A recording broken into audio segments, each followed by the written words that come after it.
Israel നടത്തുന്ന ക്രൂര ആക്രമണങ്ങൾ നിർത്തിയില്ലെങ്കിൽ ഇസ്രായേലിന് മേൽ ഉപരോധം ഏർപ്പെടുത്തുന്നത് പരിഗണിക്കണമെന്ന ആവശ്യവുമായി സ്പെയിൻ രംഗത്തെത്തി. ദ്വിരാഷ്ട്ര പരിഹാരത്തിനായി 20 യൂറോപ്യൻ അറബ് രാജ്യങ്ങളിൽ നിന്നുള്ള വിദേശകാര്യമന്ത്രിമാർ മാഡ്രിഡിൽ ചേർന്ന യോഗത്തിലാണ് ഇസ്രായേലിനെതിരെ ഉപരോധം ഏർപ്പെടുത്തുന്നത് പരിഗണിക്കണമെന്ന് സ്പെയിൻ ലോകത്തോട് അഭ്യർത്ഥിച്ചത്.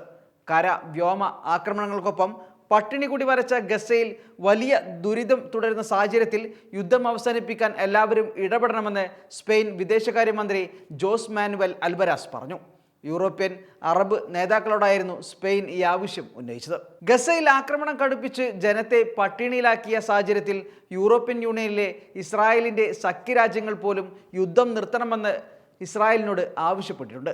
എന്നാൽ ഈ ബാഹ്യ സമ്മർദ്ദങ്ങൾക്കും ഇസ്രായേലിൽ തന്നെ ഉയരുന്ന ആഭ്യന്തര ആവശ്യങ്ങൾക്കും സമരങ്ങൾക്കും ഇസ്രായേൽ ഇതുവരെ വഴങ്ങിയിട്ടില്ല. അതേസമയം ഓരോ ദിനവും ആക്രമണം കടുപ്പിക്കുകയും ചെയ്യുന്നുണ്ട്. ഇതിനിടെ ഇസ്രായേൽ ഗസയുടെ ആകെ ഭൂമിയുടെ 77% നിയന്ത്രണം കൈയടക്കി. ഹമാസ് മാധ്യമ വിഭാഗമാണ് ഭൂമിയുടെ 3/4 ഇസ്രായേൽ കയ്യേറിയതായി അറിയിച്ചത്. ഇസ്രായേൽ നൽകുന്ന ഒഴിഞ്ഞുപോകൽ മുന്നറിയിപ്പും കര വ്യോമ ആക്രമണവും വിലയിരുത്തിയാണ് ഗസയുടെ 77% ഇസ്രായേൽ നിയന്ത്രണത്തിലാക്കിയതെന്ന് ഹമാസ് പറഞ്ഞു. അതേസമയം ഗസയിൽ ഷെൽട്ടറായി ഉപയോഗിച്ചിരുന്ന സ്കൂൾ ഇസ്രായേൽ സൈന്യം തകർത്ത് നിരവധി പേരെ കൊലപ്പെടുത്തി.